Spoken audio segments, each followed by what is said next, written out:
Naghahanap ka ba ng YouTube setup na hindi aabot ng 500 pesos?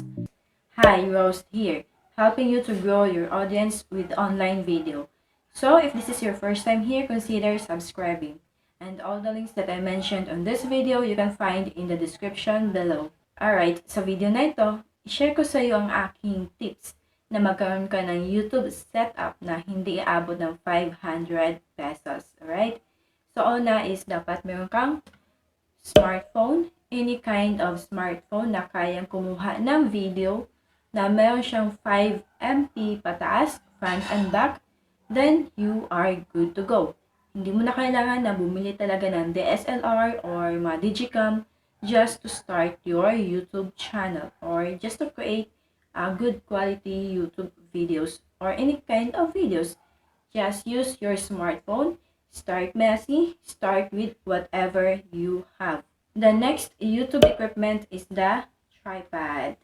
Okay? Mura lang po ang tripod na ito, guys. You can buy it online or offline. Actually, nabili ko ito less than 300 pesos. And nabili ko siya way back December 2018. And hanggang ngayon is functional pa din siya at nagagamit ko pa din siya sa aking mga YouTube videos. Since aluminum lang po siya, magaan siya dalhin. And malaki ang may tulong ng tripod na ito para magkaroon ka ng stable na videos at hindi magiging shaky yung videos mo. The next YouTube equipment is the external microphone. Iba pa rin talaga, guys, kapag meron kang external microphone compared to your built-in microphone sa yung smartphones. Ang gagawin mo lang is, ikabit mo lang ito sa yung smartphone, like this one. Okay? And then, yung clip-on mic niya is ilagay mo lang sa yung shirt, gaya nito. By the way, I'm using another external microphone. So, ayun, gaya nito, i-click mo lang siya dito sa shirt mo and you're good to go. Now, if you want to see my review video about this external microphone, you can check on this link or you can check the link in the description of this video.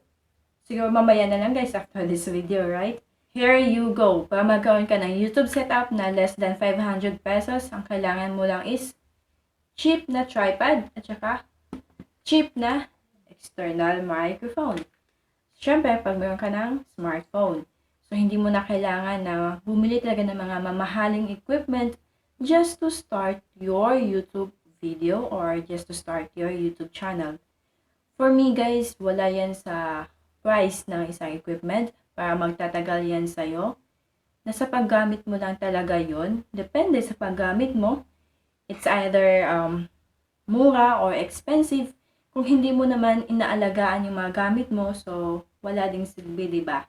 Kaya sobrang hanga ako sa ating mga content creators na although mumurahin yung mga gamit nila sa paggawa ng videos, but still, they create a good and quality content. So, salute to you guys.